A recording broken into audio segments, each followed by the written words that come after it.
for you to learn about traveling in the Philippines and traveling to the Philippines. I'd recommend you go to your bank and get some pesos. I don't hear anyone talking about this on the YouTube at all, period. I've never heard anyone mention it. So they likely won't have it there. You have to place an order. So go in. What you want to end up getting is some, say, 520s. These are bills, not coins. If you can get that, if not, get the coins. So 20 pesos, get 50 pesos, get 100 peso bills. You can get 500 peso bills and some 100s and some 1000s. Just remember, in the Philippines, the way it works, not all the time, but a lot of areas that they don't have change. They say they don't have change to foreigners. So if you have close to what it is, then you're not going to lose out too badly. So traveling. Let's talk about traveling to the Philippines. Once you've ended up booking your ticket to go to the Philippines, I believe it's 72 hours. You need to check all this out. You'll need to, before you're gonna land in the Philippines, you'll need to have your eTravel all filled out, which you go to the government of the Philippines, and it's free to do.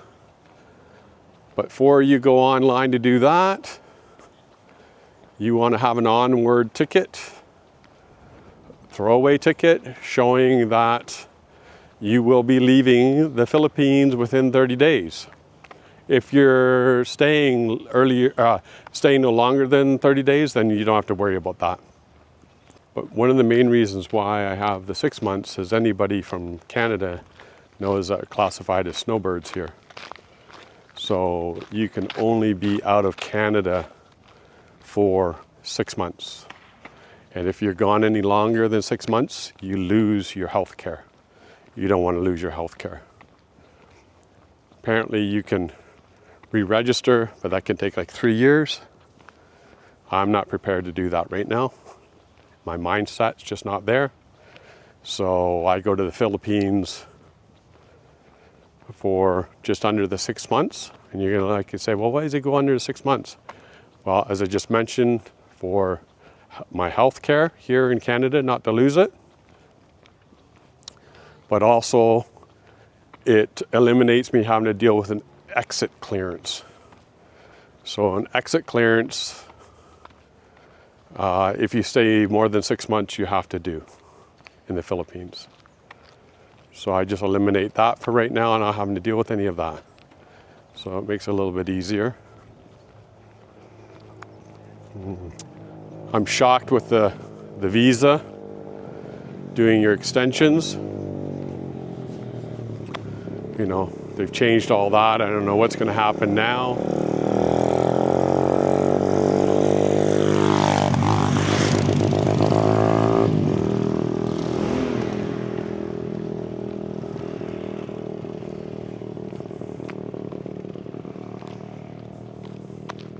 Welcome to the Philippines. Where I live, you can drive dirt bikes, ATVs, all different types of vehicles on the road here, but they do have to be licensed and insured, not like in the Philippines. So traveling. Let's talk about traveling to the Philippines. Welcome to Canada, Philippines Adventures. Make sure you check out my videos, guys. Lots of great videos for you to learn about traveling in the Philippines and traveling to the Philippines. So once you've ended up booking your ticket to go to the Philippines, I believe it's 72 hours. You need to check all this out. You'll need to, before you're gonna land in the Philippines, you'll need to have your eTravel all filled out, which you go to the government of the Philippines, and it's free to do.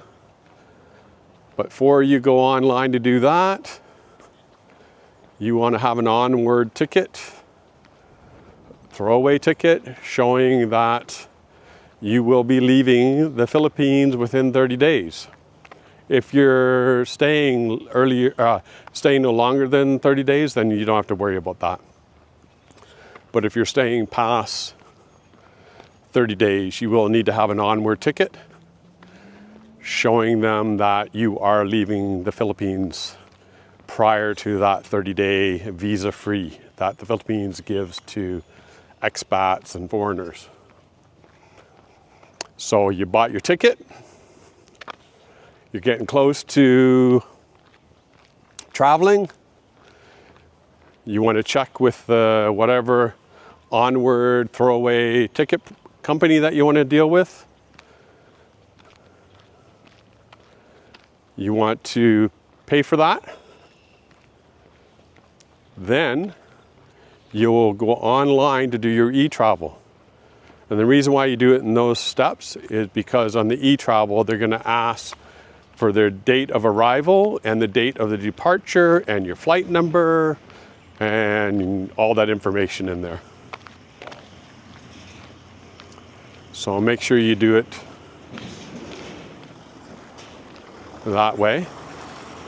Also make sure that you take screenshots, print out a hard copy, put it in a folder, have all that information in your folder for travel, just in case something happens. Also do a folder in your phone and conveniently put all that in your phone, so it makes it a lot easier if you're asked any of those questions.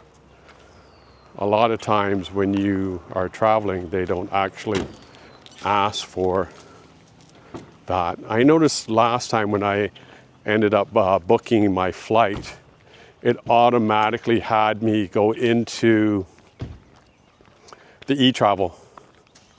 But I didn't go into the eTravel yet because I didn't have my onward ticket.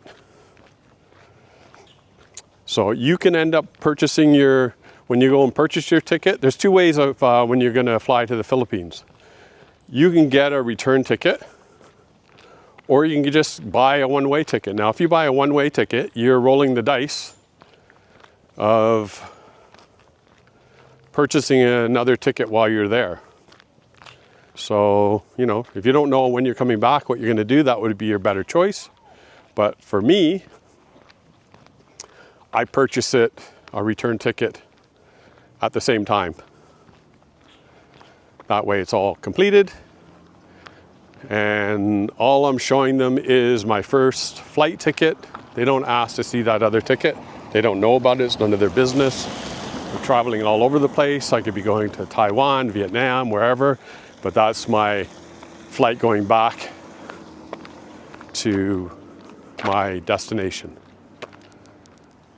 Okay, so make sure when you do that, I'll go back over again, that once you get close to your travel date, ensure that you purchase your onward throwaway ticket. And then once you've purchased that,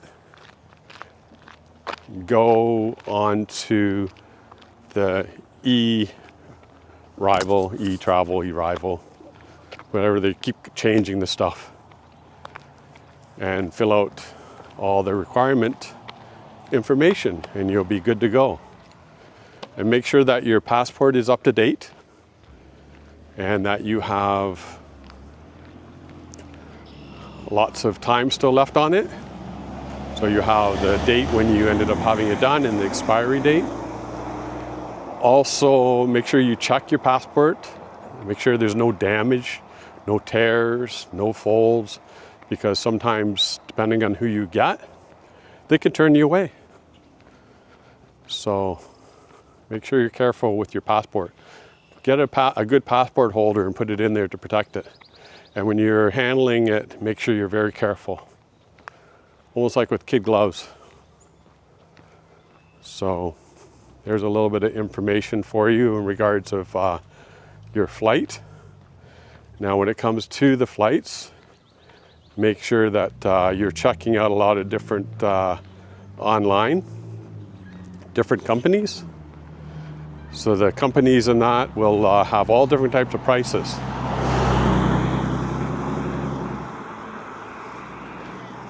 They'll have different prices in that, and depending on where you're going to be flying from is going to depend on that price, but also make sure you do comparisons. You're going to have a few windows open from different companies and do some comparison, but also write down so that you're comparing properly, because it can get confusing very easily. For me, flight time is important to me. I want the shortest flight time possible. So that's what's very important to me. So when I'm normally flying, it's 20 to 21 hours flying from Toronto Pearson to my destination. Not to Manila or to Cebu, but to my final destination. That's key and very important. Seems to be the pricing is around $2,500 for a return, right? They get you on, when I just booked mine, I was all excited. It says $1,700. I was like, whoa, I got to book this now. And that was leaving. And then when you go to do the return, that's where it jumps up. And then you have your taxes and all the other fees.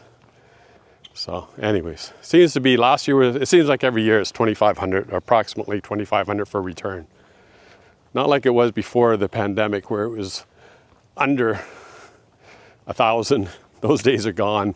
I don't know if they'll ever come back.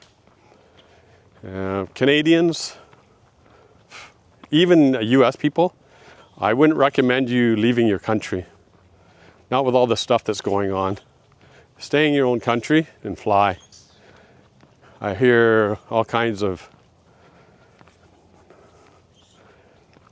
vendetta, I guess. People at the airport are mad, officers, I don't know. You know, just, I would recommend that you fly, stay in your own country to fly. So Canadians, stay in Canada. Don't go to the US. US people, don't go to Canada. It's very unfortunate what's going on, but it is what it is. And I don't want anyone having any issues flying. This is supposed to be exciting for you. You got enough other things to be dealing with. You don't want to be dealing with that stuff. So you want to make sure you get your checkups. Depending on your health conditions, get some checkups. See where you're at. If you have any medication, make sure that you have your medication to cover you. Make sure you print out a prescription in case you need, say you lost yours or got damaged somehow. Make sure you have a prescription that you'd be able to get, potentially get a refill while you're there in the Philippines, because that would be a nightmare for you. Bring some basics. Pain relief with you, just in case you're flying and it's problems, or also for stomach too. You want to bring some things for stomach issues, and also for any food-related allergies. Bring something for that also. When you're traveling, you want to have 2 clear bags, approved bags. You can buy them on Amazon, but they're airline approved, and you can fill those bags up. One of them you can fill right up with liquids. Little bottles, they got to be under 100 milliliters, but you can fill the bag up continuously. And then the other one, put in your anything prescription, pill related in that one. So it's easy for any of the officers to look at, even though they normally don't look, but at least you're prepared. Flying, depends on what you want to spend. You can get first class. You're going to be spending $65,000 to $7,000 for first class. So it's not cheap. When you buy the other options, before you fly, they'll keep sending you emails of upgrading, and you can take a chance of upgrading. Now it's up to you, depending on how you feel. Bring some currency. I don't hear many people talk about this. I'd recommend you go to your bank and get some pesos. I don't hear anyone talking about this on the YouTube at all, period. I've never heard anyone mention it. So they likely won't have it there. You have to place an order. So go in. What you want to end up getting is some, say, 520s. These are bills, not coins. If you can get that, if not, get the coins. So 20 pesos. Get 50 pesos. Get 100 peso bills. You can get 500 peso bills and some 100s and some 1000s. Just remember, in the Philippines, the way it works, not all the time, but a lot of areas, that they don't have change. They say they don't have change to foreigners. So if you have close to what it is, then you're not going to lose out too badly. If you're arriving into Manila, once you've flown, if you're flying in Manila, you're going to have to leave that international airport and you're going to go downstairs and you're going to be leaving to catch a bus, which is free, out the front. It's very obvious. You watch my videos, you'll see that. And then you go to the domestic terminal. Now make sure that you get off the right terminal because there's a few different terminals at the domestic. You want to check to make sure which terminal you're going to. And then when you get off of the bus, go in, you're going to have to check in again. So you have to go through the process of going through the whole check-in again. And wherever you're going, once you get through security, which is very simple, it's very quick, you're going to be right into the area where it's all the different flights. And you'll see a board right there. So just look at the board, marry up where you're going in the flight, and then it'll give you the gate number where you got to go. So it's pretty simple. Once you've landed, so for example, I'll give you experience on landing in Dumaguete. They've changed the rules a little bit now in regards to the trikes, but they will try to take advantage of you. So for example, if you're going from Dumaguete Airport and you're going to, say, down to Rizzo Boulevard to the Brick Hotel or Guest House, this is along there, you shouldn't be paying any more than 200 pesos. And so many people are paying 500 and more. So where I was living in Dumaguete, I was living close to Port Royal, the water park, and it was $250 to get to there.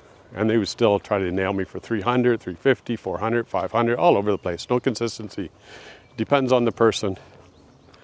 Doesn't seem to be any guidelines.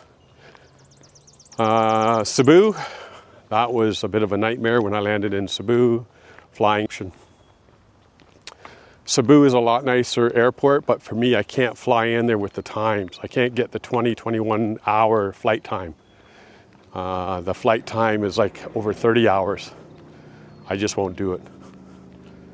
Make sure to subscribe, share, like, and watch my videos. Bye for now. Guys, I hope you're enjoying wherever you are in the world. Don't forget to subscribe, guys. I have lots of videos to share with you with my journey going around the Philippines. Bye for now. Have a great day.